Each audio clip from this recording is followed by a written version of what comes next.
Hi everyone, welcome to my YouTube channel. I hope you all are doing well and staying safe. तो जो हम chapter पढ़ रहे थे वो था reaching the age of adolescence. उसमें हमने पढ़ा कि अडोलसेंस क्या होता है, उसकी क्या किस एज में अडोलसेंस होती है, प्यूबर्टी क्या होता है, क्या क्या चेंजेस हमें प्यूबर्टी के टाइम पे देखने को मिलते हैं। अब जो है हम उन्हीं चेंजेस को थोड़ा डीपली पढ़ेंगे कि क्या किस तरह से क्या होता है। कल हमने पढ़ा था कि प्यूबर्टी के टाइम पे क्या क्या चेंजेस होते हैं। Increase in height, change in body shape, voice changes, increase activity of sweat and sebaceous glands, development of sex और reaching mental, intellectual and emotional maturity. तो अब हम पढ़ेंगे increase in height. A rapid increase in height during puberty. अब एक as होती है puberty की, उस टाइम पे जो है सडनली जो है वो हाइट जो है वो इंक्रीज़ होती है, हमें दिखाई देती है, चाहे हम बॉयज़ की बात करो या गर्ल्स की बात करो। It is due to the elongation of long bones in the arms and legs by growth hormones. और ये किसकी वजह से हो रहा है? क्योंकि जो बोन्स होती हैं हमारे आर्म्स में, लेग्स में, वो बढ़ना स्टार्ट कर देती है। वो किसकी वजह से बढ़ती है? ग्रोथ हार्मोन की वजह से बढ़ती हैं। The rate of growth of height worries in different individuals. और रेट जो है वो ग्रोथ की वो हर एक इंडिविजुअल में अलग अलग होती है। ज़रूरी नहीं है कि सारे इंडिविजुअल्स की हाइट सेम ही रहे, कुछ की हाइट कम भी रह जाती है। वो इस किसकी वजह से? कुछ डिफिशियंसी की वजह से जो है उनकी हाइट कम रह जाती है और कुछ की बहुत ज़्यादा बढ़ जाती है। तो हर एक इंडिविजुअल में हाइट जो है वो वरी करती है। चेंज इन बॉडी शेप में भी चेंजेस आते हैं। बॉयज़ की बात करें तो शोल्डर्स एंड चेस्ट, जो शोल्डर और चेस्ट का एरिया है वो क्या होता है? ब्रॉड होता जाता है। मसल्स क्या होती है? मसल्स भी दिखाई देने लगती हैं, उनमें भी चेंजेस आते हैं।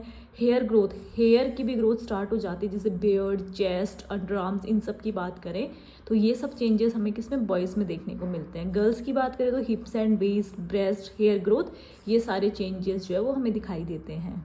वॉइस चेंजेस, अब हम छोटे थे तो हमारी वॉइस कुछ और थी, जब हम बड़े हुए धीरे धीरे तब हमारी वॉइस में कुछ और चेंजेस आए। तो वॉइस की बात करें तो vocal cords become longer and thicker. जो वोकल कॉर्ड्स है वो क्या होते हैं? लॉन्गर और थिकर होते हैं।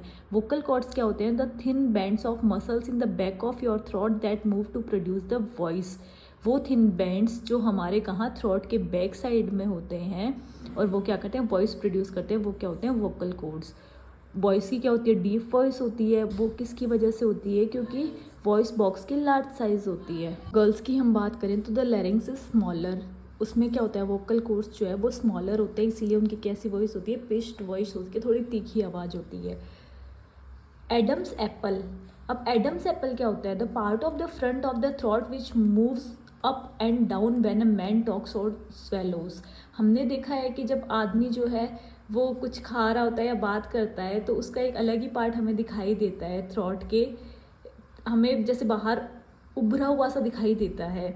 उसे ही हम क्या बोलते हैं? Adam's apple. Increased activity of sweat and sebaceous glands. अब स्वेट और सेबेशियस ग्लैंड में भी इंक्रीमेंट होता है। ये किसकी वजह से होता है? प्यूबर्टी हार्मोन होता है एंड्रोजन, उसकी वजह से। और उससे क्या होता है? Leads to oily skin, acne, body odour and potential infections. अब स्वेट और सेबेशियस ग्लैंड में इंक्रीमेंट हुआ है तो वहाँ से क्या होगा? ऑयली स्किन होगी, एक्ने दिखाई देंगे, पिंपल्स दिखाई देंगे और भी बहुत सारे इन्फेक्शन जो है वो दिखाई देंगे। डेवलपमेंट ऑफ सेक्स ऑर्गन्स के डेवलपमेंट की बात करें तो मेल में क्या होता है? पेनिस और टेस्टिस जो होते हैं वो कम्प्लीटली डेवलप हो जाते हैं और टेस्टिस क्या करती है? स्पर्म प्रोड्यूस करना स्टार्ट कर देती है। फीमेल की बात करें तो फीमेल में क्या होती है? ओवेरी की एनलार्जमेंट होनी स्टार्ट हो जाती है और ओवेरीज क्या करता है? मैच्योर एग्स रिलीज करना स्टार्ट कर देता है। Reaching mental, intellectual and emotional maturity. Mental, intellectual and emotional maturity में कब पहुंचते हैं, मतलब क्या क्या चेंजेस दिखाई देते हैं? एडोलसेंस एज में क्या होता है? हमारी थिंकिंग एबिलिटी डेवलप्ड होना स्टार्ट हो जाती है, सेल्फ कॉन्शियस हो जाते हैं हम, great learning capacity, trying to adjust to the changes in the body and mind. वही क्या होता है? हमारे mental, intellectual and emotional maturations हमारे स्टार्ट हो जाते हैं। तो आई होप आपको प्यूबर्टी में जो जो चेंजेस होते हैं वो आपको समझ में आए होंगे। Please do like, share and subscribe for next part. Thank you and have a great day.